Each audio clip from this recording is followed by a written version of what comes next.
Basanii isaan kun dheeraadha keessa. Dabala si keessaa fudhatte. Dabala harka si keessatti jedhee. Eelaa fudhattee jedhee. Fudhatte dabala inni kaanu isaan sun tikeetii wajjin ni cinqaman. Fudhatte jedhan. Bakka keessaa guurte. Inni dhaqanii nama keessaa. Kottuu maaliin galtaa miti si keessaa fudhatteetti.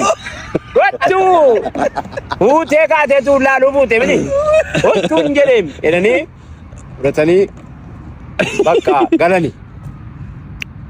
galanii innaan namichi kee inni ilmi isaanii inni kaleessa gaa nagaatti jedhee biraa ba'e innaan dhufu gaabii maratanii latteen jiraayyuu xarbeezzaara ta'u wombariir abban gallee haaliin galaa dabalaan kee maal ta'e beektaa si nyaattee sun jedhee ittiyuu fuulleeti dhaabbadhee ilaalamini keessaa fuutee utuun ittiyuu fuutee deemte maaliin gallaa innan ani qaxaleen kee eessan kaa beektaa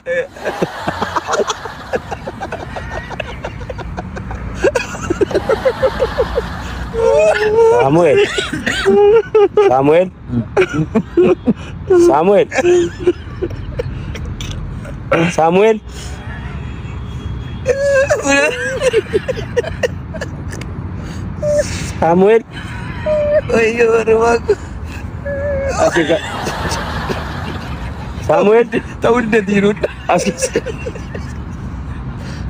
Samuel iya unda sama me malo to ada sabah gutu sama me malo